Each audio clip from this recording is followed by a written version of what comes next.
Everyone, good morning! So, andito na nga ang lahat, nakasakay ng boat. So, ngayon, pupunta tayo ng Huni Sikogon Resort. So, dito nga kami pinapunta for pick-up sa Everdel's Garden and Resort. Located siya sa Botungan Estancia. So, dapat doon kami sa Estancia Port. Pero since high tide daw ngayon, doon na lang kami pinick up sa Everdel's Garden and Resort para diretso na daw sa boat going to Huni Sikogon. At doon na din pinark yung aming cars. So we have 3 cars kasi sina mama and papa and tito and tita ko and cousins ko, galing sila ng Roa City. Tapos kami naman ni na kuya and ate Pearl ng kapatid ko, we are from Dingle, Iloilo. So malayo pag galing ka sa Iloilo, Dingle. It's like 2 hours travel by car. Tapos pag Roa City naman 1 hour lang.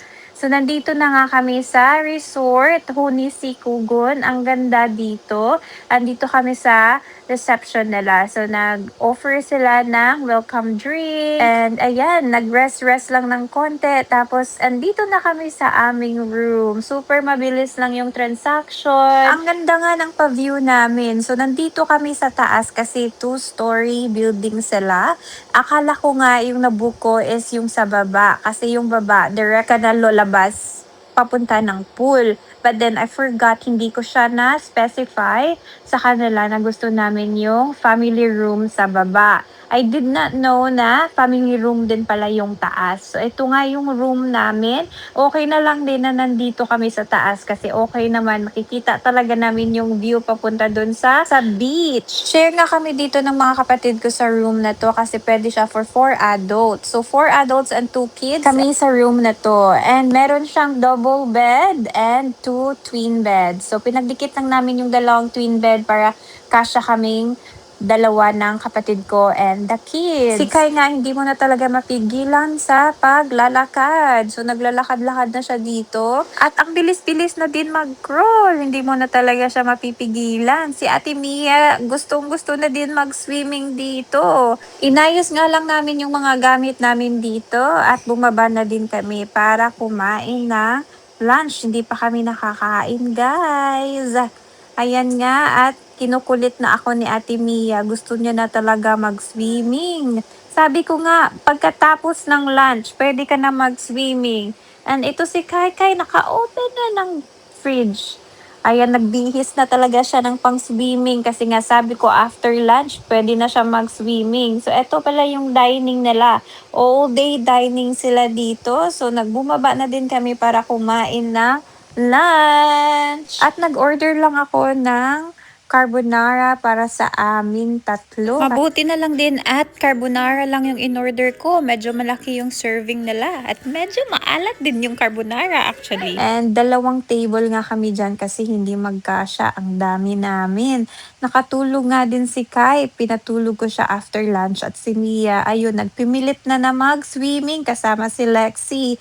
So, si tita lang yung nag-look after sa kanila sa baba. At si kuya, binabantayan din sila. Maganda yung pool dito kasi meron silang pang kids section at pang adult. So, si Mia, enjoy niya talaga yung pool dito. Confident siya mag-swimming dyan sa kids section na walang armbands. Pero pag sa adult na tatakot pa siya ng konti kasi nga hindi pa siya confident mag-float mag-isa. Pero bongga talaga pag may armband siya, guys, kasi enjoy na enjoy talaga niya yung pag-swimming. So pag nag-holiday kayo or pumunta kayo sa may mga swimming pool, magdala kayo na armbands nyo or your floaty para sa mga kids para ma-enjoy talaga nila yung pag-swimming nila.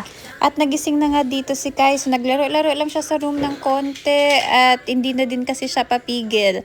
Gustong-gusto na bumaba ng bed. Marunong na din to bumaba ng bed, guys, mag-isa. Nakakatakot lang minsan kasi na-out of balance pa siya pag super taas yung bed. Ito na nga, tingnan nyo naman. Oh my gosh.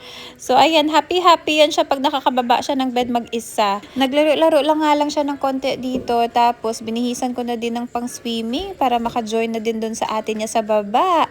Hindi nga ako nag-swimming dito. So pinabantayan ko lang siya sa mga kapatid ko doon. At para may humahawak din sa kanya doon sa pool. Oh, peekaboo. Pika. Pika. Pika nanay, peekaboo. Boo. Where's Kai? Diin si Kai. Diin. Diin nanay si Kai. Pig. What was that? What was that? Come, Mama, come. Come. Come, Mama.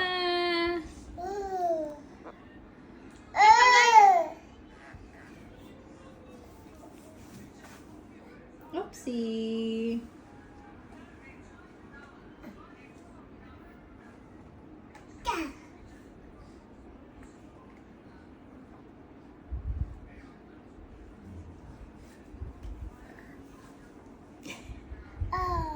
Oh, hindi ka makalabas? Oh. Boo! Pika mo! Pika? Oo. Lumabas na yun.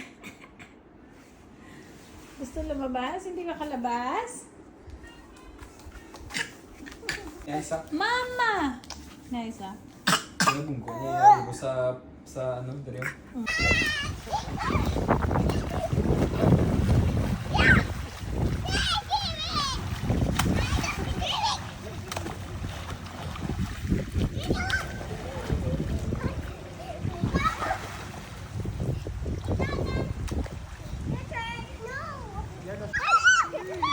Yamak to dikit. Yamak dikit to tubig. Gusto niya ng daraon na. Stand up siya. Can you look after him further?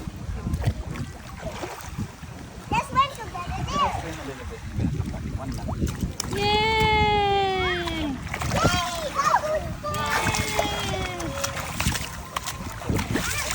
Ay, bata ko eh.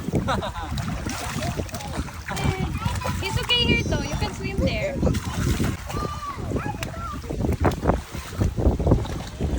Sobrang saya ng mga bata dun sa swimming pool at sa sobrang pagod, ayan, tulog agad. KO silang dalawa. Kaya na nga at gabi na, nag-decide kami na hindi na pumunta sa restaurant kasi late na nga yung lunch namin. So nag-order na kami dyan mga around before mag 9 p.m. kasi nagpo-close yung restaurant ng 9 p.m. So bawal na mag-order. And ayan nga, gabing-gabi na at mahangin. Maganda mag-standby dyan sa labas. And nag-order lang pala ako ng sotanghon gisado, buko, pandan, at saka 2 mango juice. And dito na lang kami kumain sa room namin. So, nagsalo-salo na lang kami dyan ng mga kapatid ko. Nag-happy hour pa nga yan sila. So, hindi na ako sumama. Alam niyo naman, meron tayong kailangan bantayan. At bawal din tayo uminom ng alcohol. But yeah, pag happy hour dito, meron silang buy one, take one. O, diba? In fairness, dito sa sotanghon gisado nila, masarap siya, guys. At yung soup kanina, from lunch pa yun, tinake away lang ni na Papa kasi merong natira. At masarap siya. Yung tawag dyan ay KBL. So, pag nandito kayo sa Hunisikugon, try nyo yung KBL nila. Baboy, kadyos, at langka yung tawag dyan. Kain tayo! Yung mga bata, medyo nagising na nga din mga right after ko natapos kumain. At pinakain ko na din sila. At nag-party-party talaga sila ng 12 a.m. Kasi late na talaga sila nagising.